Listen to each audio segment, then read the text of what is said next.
Welcome to the newest episode of Beyond the Fame with Jason Fraley. I'm your host, Jason Fraley, picking the brains of the top filmmakers, musicians, and artists of our time. The Batman arrives in movie theaters this Friday, and social media is blowing up with praise for Oscar-winning composer Michael Giacchino. We spoke when he performed his Jurassic World score live at the Kennedy Center in 2018, and also discussed his previous collaborations with Batman director Matt Reeves in the Planet of the Apes prequels, as well as his Pixar career from Up to Inside Out to Coco. Michael, thanks so much for taking the time to join us. Thanks for having me. Glad to be here. Now, this is going to be an awesome event. The Kennedy Center and the NSO will do this every now and then with a movie, and you got the best conductor around, Emile Decoux. Love the guy. He's awesome. It's going to be so much fun. Explain to our listeners what exactly they're going to see. I know we get to watch the movie, HD projected, but also see the NSO playing along with it. What are we actually going to experience? Well, I'll be there for sure, and I'll talk to everyone beforehand, and I think we have a panel about dinosaurs and with some experts and happening beforehand as well. And Emile's going to do the conducting duties that evening, and he is amazing. He's like one of my favorite people to work with. We always have so much fun together, and he loves these kind of films. He and I met because he loves Star Trek, and we did Star Trek together in D.C., which was a lot of fun. And now we're doing this, so. They're going to come. They're going to see giant dinosaurs. They're going to see a giant orchestra. And they're going to see the orchestra do the tightrope act of having to play the entire score live in front of you with no mistakes because the movie doesn't stop. It just keeps going. It's a concert 65 million years in the making, or whatever it is. And the director, Colin Trevorrow, is going to be there too, right? Yes. Colin will be there, and he's coming in from London, I believe. I'm not sure if he's actually here. So he's coming in just for this. And to be there, he'll also be part of the panel. You can come and ask questions of Colin and I, and hear us talk about dinosaurs with expert dinosaur people. That's what they actually go by, expert dinosaur person. They are technically called expert dinosaur people. It's on their name. It's on the name tag. I always wanted that title, but I can't. I don't have enough expertness in me. Well, maybe not in that area, but you do have expertness in you. You're an expert composer, sir, Oscar winner from Up. But I want to know about composing Jurassic World. It must have been a challenge when you sat down to do this, because obviously there had been sequels before, but I think the franchise had been dormant for a few years, and then Jurassic World brought it roaring back to life, and there's another one coming out this year. What's it like to, that John Williams score from the original '93 one is such an iconic score. How do you go about trying to, maybe weave in a few little callbacks to that, but also making this thing your own? First of all, every John Williams score is the greatest thing ever, and because he's just the best there is. And it's so fun to be able to be a part of something that both he and Steven Spielberg had a hand in years ago. These were films that I loved so much, growing up and as I got older, so I've been following them forever. So at first it's slightly intimidating, but then in the end, the job is really just to do what's right for the film, to tell the right story for the film musically. And sometimes that means, okay, we're going to use a little bit of John's theme from the original Jurassic Park here to make a point about something. And other times it means that this film needs a completely new thing. It's important when you're bringing these films back, these franchises, and you're bringing them kind of make them new again for the public, to do something new for them. Don't always just do what was done before. So it's about striking that healthy balance of making sure we have, what we know the fans love, what we love about the old movies, but also bringing something new that they can take forward with them when we come up with new things like Jurassic World and Jurassic World: Fallen Kingdom. And it's a similar. I'm sure it was a similar exciting challenge in the same way with Star Trek and Planet of the Apes. God, the latter, especially with that Jerry Goldsmith score back in the day, it's so darn amazing. I loved that.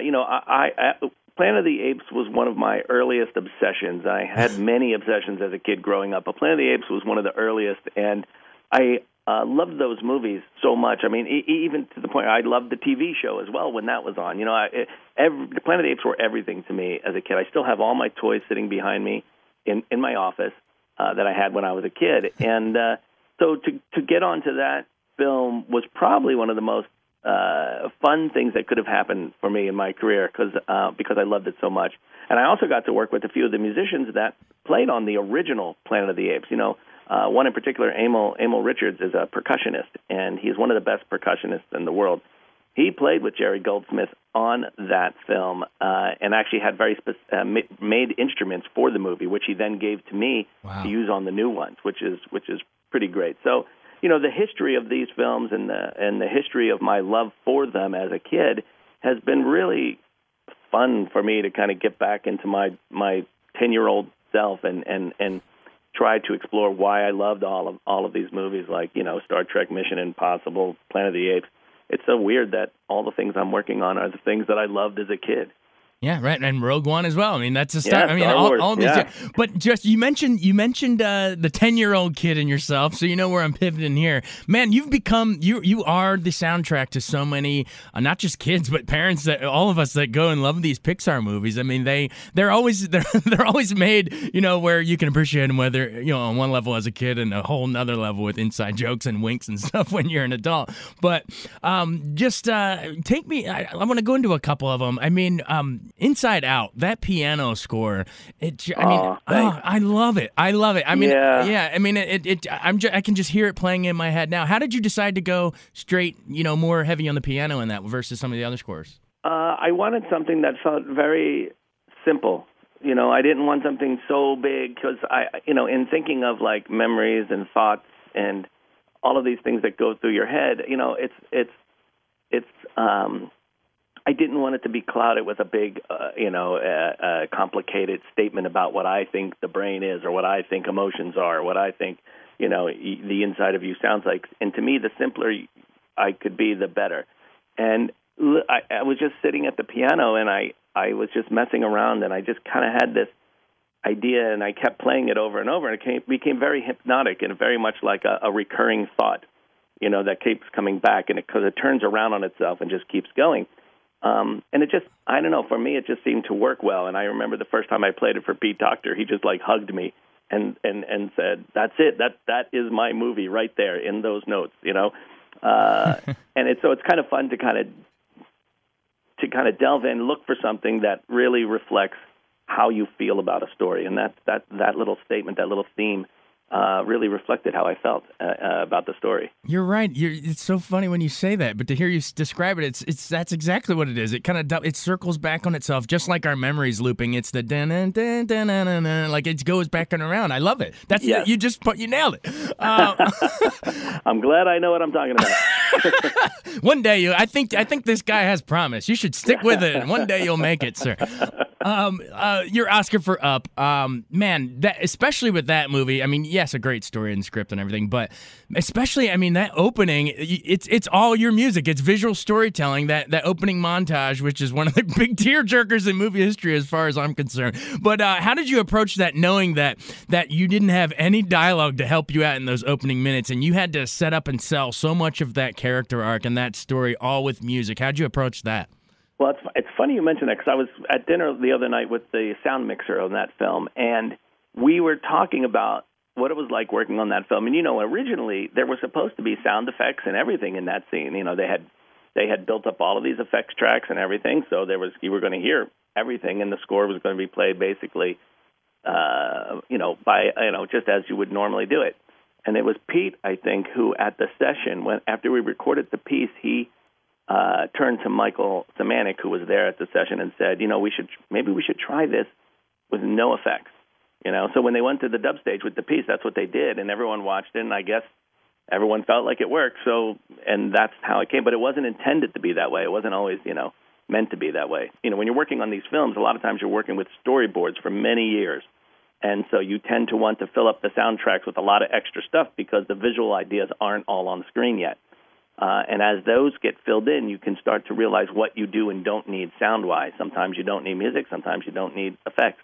And that was just one of the circumstances where they just felt they didn't need the effects. Well, you absolutely didn't need it. And it makes it more emotional, too. When you watch it, you're really focused on just the emotions of what's happening as opposed to the sounds and everything feeling so real. And sometimes that really helps tell the story in a much better way. Absolutely. Well, speaking of emotions, I think I owe a couple teardrops to you, man. Between Inside Out, Up, and then you know where I'm going now, Coco. Man, that just like weeping openly in the movie theater at the end of that thing. Good. I'm glad. That makes me very happy. Yeah, exactly. Well, thank you for melting us. I'm one of the few people that is very happy when someone tells me that I made them cry. Well, what was the Walt Disney? For every laugh, there should be a tear, right? Yes, exactly. So, but with Coco, Coco, take me into this will be the last one because we could do all your movies. But with Coco, infusing that Latin flavor and getting that into the score, and it's this is one where you have a kid who's actually a musician. So what was the different challenge towards that one? It was because the thing was I wanted it to feel like it really was born in Mexico. And, I grew up listening to a lot of Mexican music. I grew up on the East Coast, but my father had an amazing record collection. And he had in that collection, one of the albums was something like, the music of Mexico. And I remember listening to this, and it was a nice compilation of all styles, different things from the country. And I remember always loving to listen to that because it just felt like really good storytelling.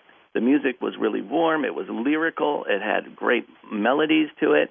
The harmonies were just really, as I said, just warm, and they embraced you. And that's very much how that culture is. It's warm. It embraces you, and it wants you to explore it in a way that is all about love. And that's kind of what that movie was. That whole story was about exploring this incredible culture. And being able to learn, and I got to work with amazing Mexican musicians and composers and arrangers and people that I would never have gotten to meet if I didn't work on this film. And I feel like I just learned so much, I grew so much, and it was just a very special experience. I'll never forget it. Absolutely, yeah, never forget. We'll remember. Yes, me. Yes. Thankfully, Kristen and Robert penned an all-timer for you. Isn't that one of the best songs ever? I really think that song is like going to go down in history as one of those White Christmas type songs. Where I'm with you. Yeah, everyone will know it. It's such a beautiful song. They are such great people. We had a lot of fun together. I just couldn't love them enough or love the work enough. You're gonna laugh. Literally every time I have to log into a computer at work, there's a little button that says you have to check "Remember Me," your password. Yeah. the song comes. Well, it'd be funny if it actually played every time. It wouldn't be. I would actually enjoy that. Well, again, just so our listeners know, I mean, we don't have time to go into all of them, but Ratatouille, incredible, Zootopia. I mean, the list goes on and on. Man, you're a legend in your own time for your craft. Before we let you hop off, I was geeking out when you were talking about Jerry Goldsmith earlier, but I want to know, what are those other great classic composers that, is it Bernard Herrmann? Is it Franz Waxman? Or who was yours? Yeah, Max Steiner is one of my absolute favorites. Max kind of penned what would become the very first sort of film score, as we know film scores today, for a movie called King Kong. Yeah, you might have heard of it. Prior to that, the film scores were basically just they would use music for different things or chase music, this and that. It was just pretty random. Mm-hmm. But he actually sat down and wrote melodies and themes for each of the characters. So every time Kong came on, you heard his motif. Every time Ann Darrow was there, you heard that love theme. And you forget that man set the template that we still follow, 100 years later.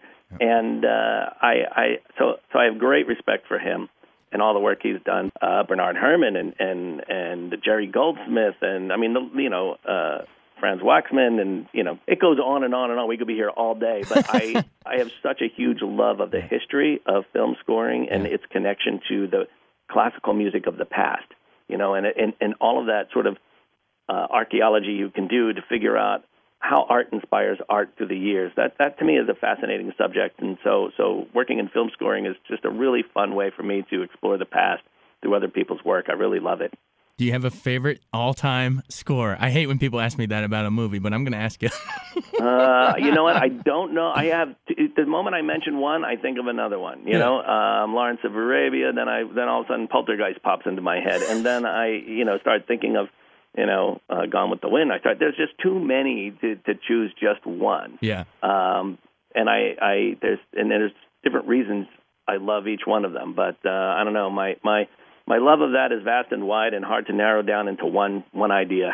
Yeah, absolutely. Well, but like you said, you guys are the classical composers of our time. So thank you so much. And everybody, you can come out and really appreciate it when you see it with that live orchestra, with the NSO, with Emile Decoux, the one and only, at the Kennedy Center. So Michael, you've been really generous with your time. Thank you so much. And keep making us cry at those Pixar movies, all right? I'll do my best. Thanks for having me. Thanks so much for joining us on Beyond the Fame with Jason Fraley. Remember to hit the subscribe button and give us a 5-star rating if you like what you hear. We'll see you next time.